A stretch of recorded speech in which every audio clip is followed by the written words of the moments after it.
then and have a look at Nick Clegg. Has he been speaking out again recently?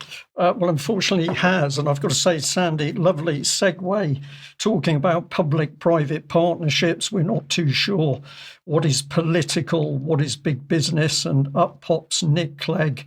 And of course, he gets massive coverage in the BBC article. Let's pull this apart. This is the headline. Clegg accuses Vance of hypocrisy over free speech criticism.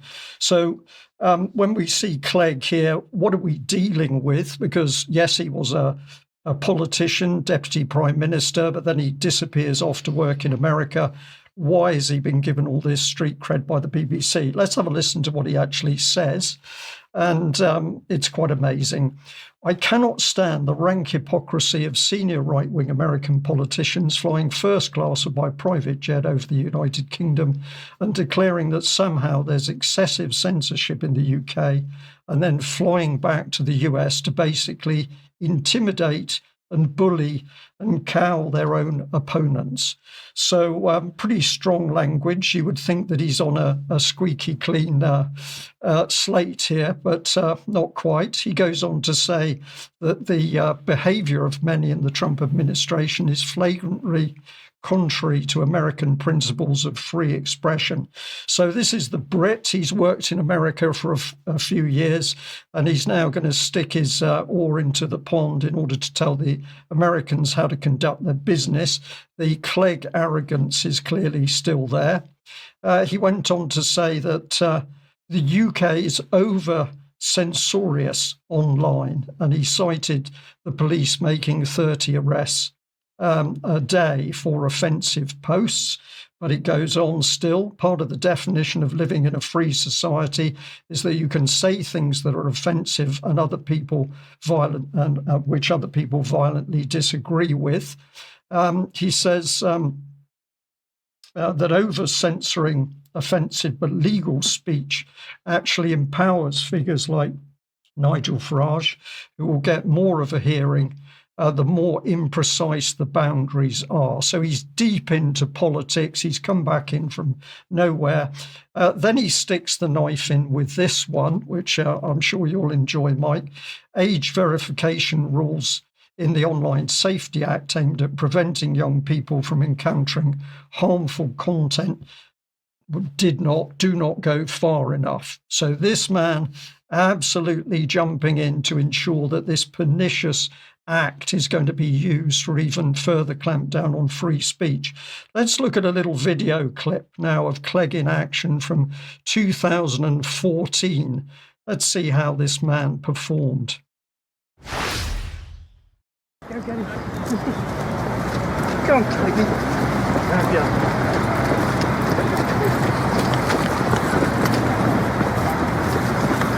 Wait, let's gather for what we've got here. Yeah. Go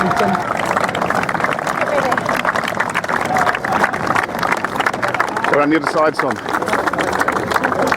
Let's get the dog in the photo. There's a dog already in the photo.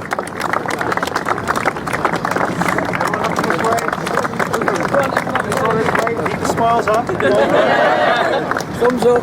Nick, 4 years ago, I asked you, what were you going to do about institutional paedophile operating in this country now? Your reply to me, Nick, was, I don't know what you mean by institutional paedophile rings. Do you understand what I was talking about 4 years ago now, Nick, and stay in my eyes? Talking about taxes, thanks very much. Oh, thank you. Gotcha. What about Leon Britton? When are we going to get him out? Yeah, son. Yeah. Mr. Alexander, you've just been involved in a budget based on a lie. Why isn't the Treasury reproducing currency at zero interest? Why aren't you prepared to do that? Are you not going to answer to me? It's very simple. Last week, the Bank of England acknowledged that we can print our own currency, and so that means austerity is based on an absolute lie, and you have bought into that lie, and people are dying exponentially as an absolute consequence of your measures, and you will answer. Straight says. Hi, Matthew. I'm not actually with the Deputy Prime Minister because he's had to abort our interview because we were here for a little photo op which the Lib Dems have organised to flag up their, what they say is their key tax measure, which is raising the lower threshold. However, so Mr Clegg was there and all his Lib Dem people were there, but the whole thing had to be aborted because well, a few protesters came along and spoiled the occasion. So Mr Clegg has gone over there. I don't know whether he'll be coming back in the near future, but that was one photo op which seemed to hit the buffers, shall we say. Yeah, those nasty protesters, they got in the way of stuff and he had to run away. I mean, he just had to run away. He did have to run away because actually he knew that what Bill Maloney was saying to him was absolutely true. So Nick Clegg didn't want to protect the children. He didn't want to talk about it. Free speech wasn't his thing. And of course, eventually he disappears off to America. Let's finish his words from the BBC that doesn't want to protect children. So Clegg said that seeing tech bosses like Elon Musk, Jeff Bezos, and Mr. Zuckerberg line up behind Donald Trump at his inauguration in January was one of the reasons where I thought probably it's time to move on from Silicon Valley. And then this is the real masterpiece. There's only one thing worse than having politicians and business people at each other's throats.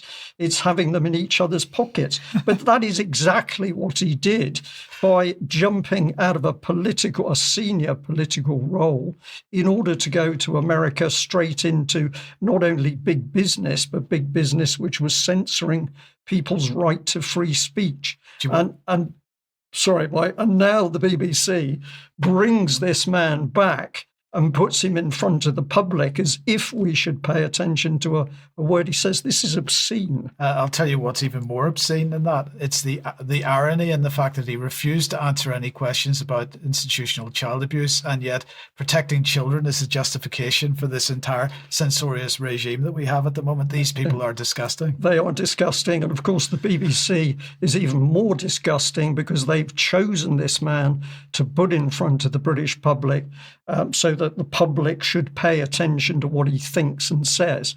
We should not pay attention to anything Nick Clegg says. He should be put on a flight back to America for Trump to deal with. But on the subject of child protection and the safety of children, let's get on to a more positive note. And actually, the theme is ultimately America. But I was delighted to be told a month or so ago that there was going to be an event at the end of this September in Washington where a number of people were coming together to protect the future of children. And this is an international coalition for children, a lot of extremely outspoken and very good people. And I haven't got the exact date, 29th, 30th of September, but we are going to be reporting on this event because Kim Isherwood, that the UK column has interviewed several times from Public Child Protection Wales, she will be attending. But let's get our minds in the right frame as to what the problem is, who is trying to sexualise children worldwide. This is a really excellent film clip which Coalition for Children has on their website together with a lot of other material. Let's have a look at this quick clip.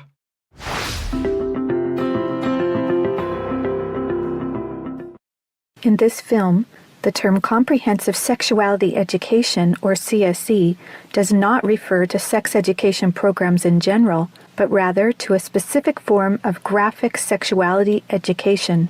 CSE is designed to change the sexual and gender norms of society, promotes high-risk sexual behaviors, and encourages even the youngest of children to experiment sexually.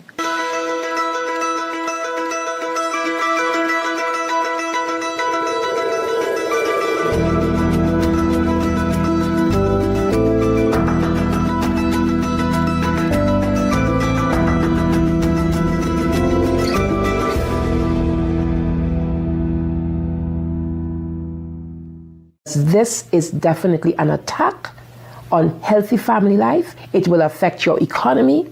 It will affect your child rearing. It will affect your education system. This has horrified a lot of people in South Africa. And the tool that is being used, the weapons that are being used, is comprehensive sexuality education. As president of the American College of Pediatricians, I am deeply concerned about comprehensive sexuality education for 4 reasons. First, it sexualizes children.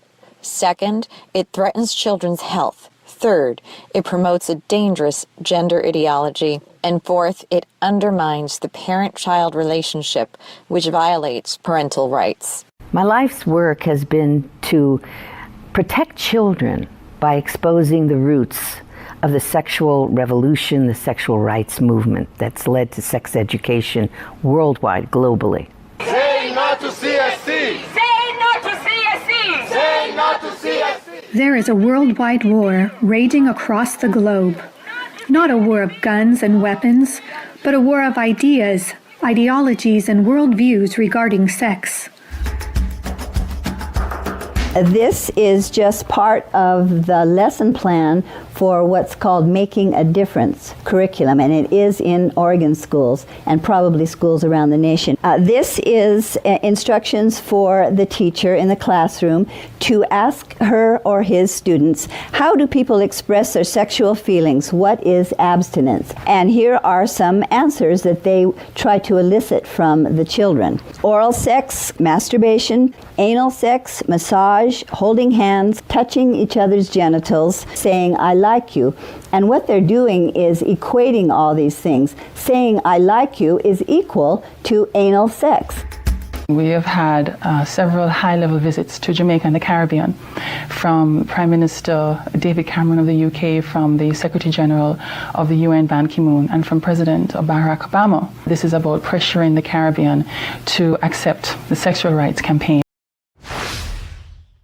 So there it is, easy to see what's going on, and note the people peddling this filth, attacking children. So if we've got any worries about what's happening in UK, we shouldn't have any worries because we can see clearly where this is coming from. Now, just to stay on the positive, Public Child Protection Wales, one of a number of organisations that will be attending this event at the end of September. And the important thing is these organisations are worldwide organisations coming together to challenge what's going on. I'll just end by a couple of quotes from Kim Isherwood herself, Chairman of Public Child Protection Wales. She says that she's delighted with the move and she feels privileged to work alongside some of the biggest names known to be opposed to the Kinsey deceit, that's the Kinsey report, and the betrayal of childhood. And she ends by saying this unified front is crucial for the future of our children, ensuring a collective voice against influences that seek to undermine their natural growth and purity. And I'll remind our audience that if you have a look for Kim Isherwood on the UK Column website, you'll see that we've done a number of interviews with this amazing and very gutsy woman. So, Mike, some positive things there. Clear that a big pushback on this filth against children is happening, and it's a worldwide movement. So a lot more support needed, but it's happening. Okay, thank you, Brian.